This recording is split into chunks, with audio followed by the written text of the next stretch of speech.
Where do Catholics get the traditions of praying to Mary and belief in purgatory? You started that one. Yeah, but Paul, you got to go first on one of these. Go on. You want me to go? Go ahead. Okay, I'll go. You're a former Catholic. I'm just trying not to hog the whole thing, that's all. I don't know. Next question. Okay, the belief in purgatory. I do know, I'm not sure about the veneration of Mary. I know that it began in the 4th century.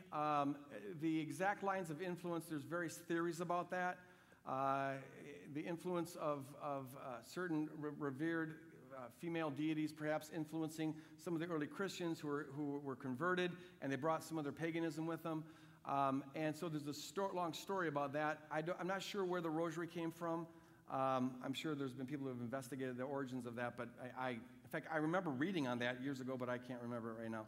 In terms of purgatory, the origins of the belief are something like this. You find in the early church an attention given to a number of passages in the Bible that talk about temporary punishments for believers. The servant who knows how to do well and doesn't do it will be beaten more than the servant who didn't know to do well. Paul talks about a refining fire, 1 Corinthians 3. Everyone's life will be tried by fire to see what it's made out of: wood, hay, stone, stubble, diamond, gold, and whatnot. There's this purging emphasis that you find. Paul says, we'll all stand before the judgment seat of Christ and things like that.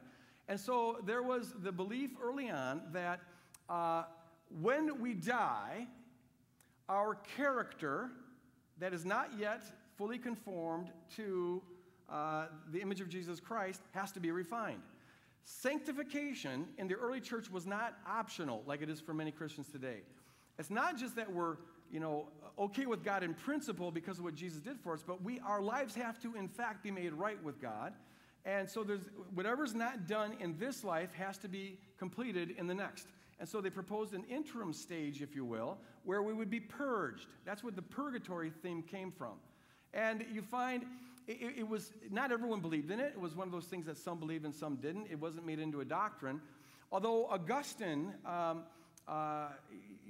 espoused it in some of his works, and because of his authority, it became a doctrine of the church sometime in the Middle Ages.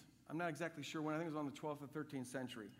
Now, what happened is that, unfortunately, the theme of purging your character and ongoing sanctification it was transformed at some point into the idea that you're paying for your sins.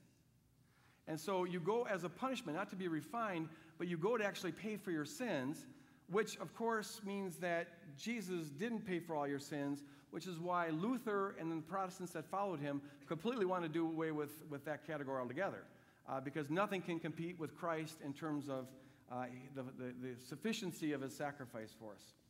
And that's the short history of purgatory.